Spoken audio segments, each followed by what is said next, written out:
Okay. Here they are, my top 8 tips for how to learn German.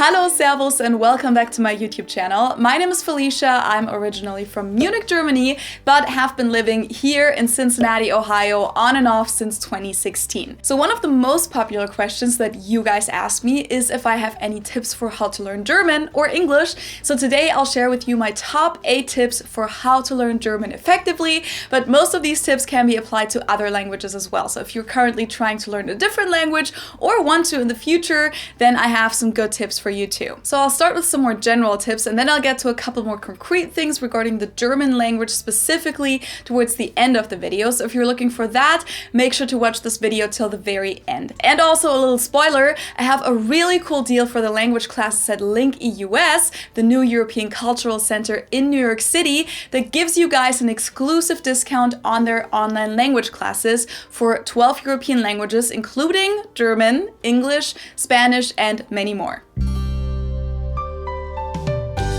So I know that my first tip sounds rather simple, but it's actually a very important one. Just get started. Many people often wait for the right time to learn a language or to learn something new in general. It's always something that they want to do sometime in the future. And when I say they, that includes myself. I'm definitely guilty of that too, and I think it's pretty normal, but one big tip that I have for those of you who do have learning a language on their bucket list is just get started. This is a piece of advice that many YouTubers also tell people who want to start their own channel. Just start now. That perfect time is probably never gonna come, and all the time that you're wasting thinking about it is time that you could already be making progress, getting better, learning from your mistakes. But instead, you're just thinking about it.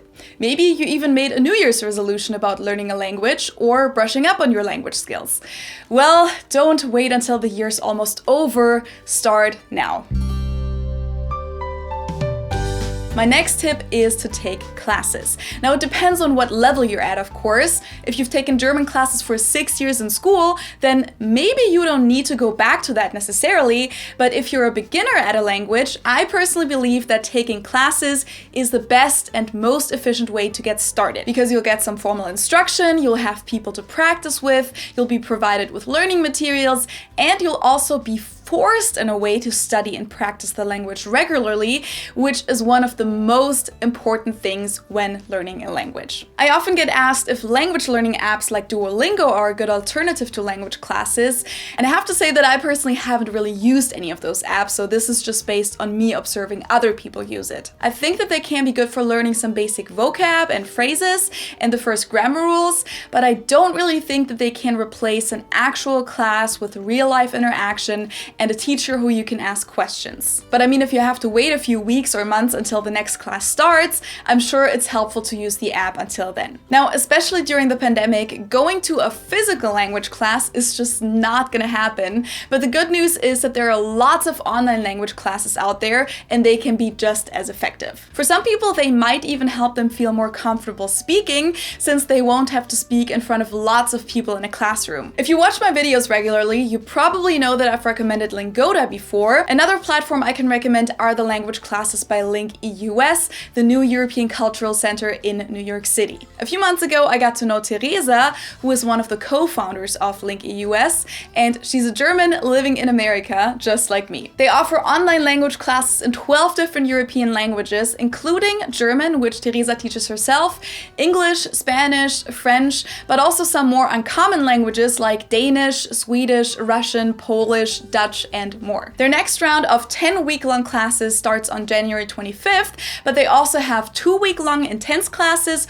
or 5-week classes. They only have up to 5 students per class, which is perfect because the smaller the group, the more each student gets to practice and the more you'll get out of the class. They also offer their classes at different times so that you can participate whether you live in an American or a European time zone. The best thing is that we started a collaboration so that you guys get a $60 discount if you use the code 60, which means that you'll be paying only $219 for 10 1.5-hour sessions, including all of the course materials. I put the link to sign up in the info box below, and of course, don't forget to use the $60. And for German, French, Italian, and Spanish, they even offer a free trial lesson in the next few days. Regarding my own language learning story with English, taking classes was definitely the main way that I learned English. I mean, it was mandatory, so I didn't really have a choice, but I took English for 8 years, so from 5th through 12th grade in school.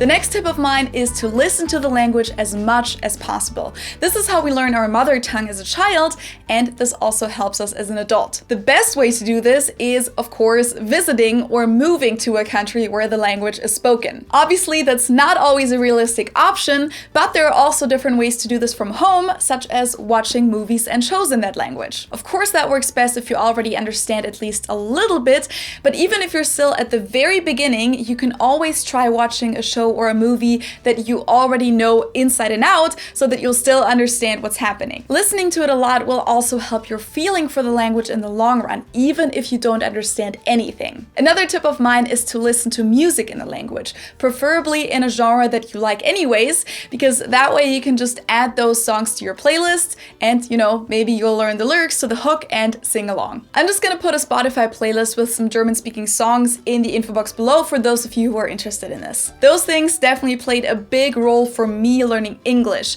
In Germany, a vast majority of the songs you hear on the radio are English speaking anyway, so I basically grew up hearing the language, but I also started watching American movies and shows in English when I was about 16 or 17. Usually, non-German speaking content is always dubbed on German TV and in the movie theaters too. But I think it was How I Met Your Mother that got me started watching it in the original version, because they released a new season in English, but the German version wasn't going to come out for another few months, and I couldn't really wait any longer, so I just watched the original version instead. So consuming shows, movies, and music in the target language usually helps a lot, and if you're already at an advanced level and want to challenge yourself a little, try watching or listening to the news in the language. That's usually a pretty good next step.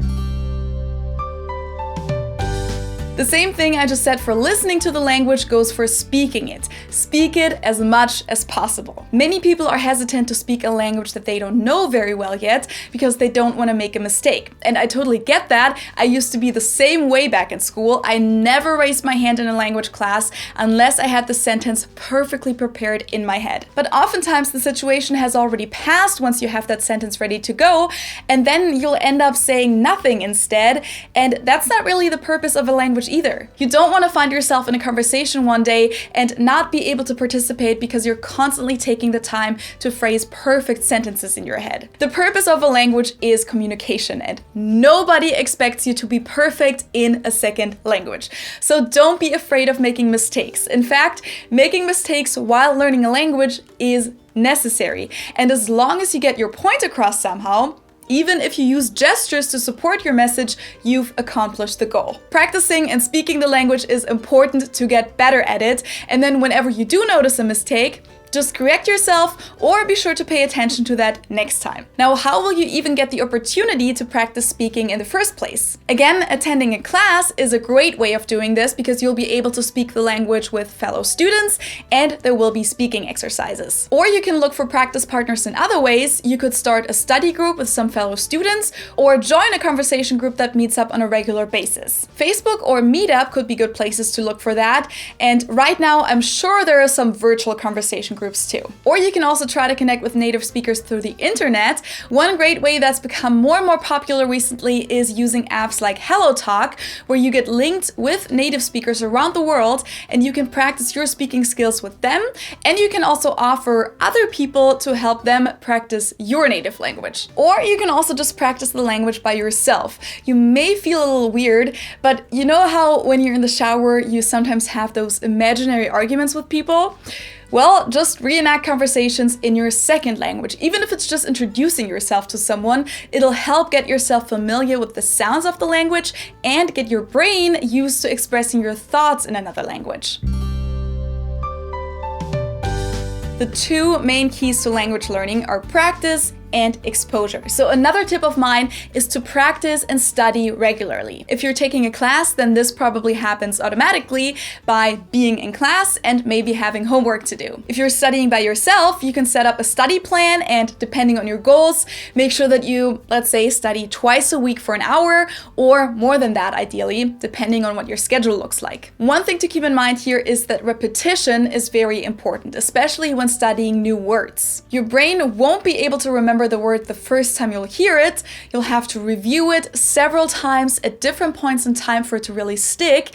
And ideally, you'll read the word, write it down, speak it, and listen to it to give your brain stimuli for several of your senses. Different studies say that we have to encounter a word 6 to 20 times before we actually remember it. So yes, that's quite a lot. Many people like to use flashcards for that, or digital flashcards like you can find and create them on pages like Quizlet or Brainscape. Another great way of studying vocab is to include the language into your everyday life. Some people like to write words on post-its and then stick them to the respective places throughout their home, like they put the word for fridge on the fridge door, maybe along with words like food, enjoy your meal, and lunch. And then every time you go to the fridge, you'll automatically see those words. In general, integrating the language into your everyday life will help you practice it continuously. You can also put your phone into the language you're learning. That way you'll automatically learn some basic words that you see on your phone every day. I think I had my phone set to English way before I moved to the US. And of course, if you include the things I've mentioned before into your everyday life, like talking to native speaker friends, watching a show, listening to music in that language, that will help a lot too. Now, one thing that I personally think is missing when you just study with a language learning app or just on your computer is writing things down by hand. Many studies have shown that writing by hand strengthens the learning process, and this doesn't only apply to language learning, but with having to remember new words, sentence structure, and spelling, I believe that it's particularly helpful when learning a language. So I would recommend that even if you have digital study materials, to also keep a physical notebook where you write down the most important grammar rules and words in a structured way. One thing that is very helpful too is using visual memory aids, such as different colors, to highlight certain things. What's really helpful when learning German is using a different color for the 3 grammatical genders we have, like red for feminine, blue for masculine, and green for neuter, or whatever colors you find fitting. And then whenever you learn a new noun, write down the article or the whole word in that color. Which brings me to the next point on my list, which is directly connected to learning German. Always learn the article together with the noun. So when you learn the word Hund, which means dog, be sure to write down der Hund and ideally use a color to help your brain memorize that the word is masculine. You'll be so thankful to yourself for doing this later on in your German learning journey, because you'll find out that you'll need to know the gender to get all of your cases and adjective endings right later on. By the way, even though the gender of a noun doesn't really follow any logic, which means that you basically just have to learn it by heart, sorry about that, there are a few rules that can help you figure out the gender of a word when you're unsure, such as all nouns ending in keit or heit are feminine, like die Gesundheit, the health, and all nouns ending in ling are masculine, like der Feigling, the coward. I'm gonna put a link in the info box where you can find all of those rules. Now, another question that people who learn German ask me a lot is how important is it to know the correct German pronunciation? And I usually say that it's not the end of the world if you can't make all the difficult German sounds like the h and ch. So don't feel self-conscious if you can't pronounce things like a native. As I said, it's okay to make mistakes and it's all about getting your point across, but I would still suggest to at least try to pronounce things correctly because it'll help natives to understand you better. And I think the best point to do so is at the very beginning. I think once you've gotten used to pronouncing words the wrong way, it's hard to change that habit. So if you're just starting to learn German, I'd say at least try to make those German sounds as best as you can now. And if you find out that it's way too hard, then you've at least tried. So try to pronounce it ich instead of ich, and try to memorize that a Z is pronounced z in German, or that EI is pronounced I and not E. I've actually mentioned a few of those typical mistakes in my video about mistakes that English speakers make in German that you can check out here. Some things that are actually easier in German than they are in English, yes, those things exist, are that once you know the pronunciation rules of the German letters, you'll be able to pronounce pretty much everything because German spelling is very consistent. We also always pronounce the ending of a word, so don't try to drop an E at the end of words like you would in other languages. And whenever a word ends on D or T, don't worry about how to pronounce it because in German we don't differentiate here, unlike in English. We always pronounce this as a T at the end of a word. So we say laut, but we also say Hand. Hand. We don't say Hand, we say Hand. So that was my last tip. Now, what other tips do you have for people out there who want to learn German or another language? If it helped you, maybe it can help other people too, so put it in the comments below. As always, subscribe to my channel if you haven't done so yet, follow me on Instagram and Facebook, and if you want to support me, you can do so on Patreon and Buy Me a Coffee.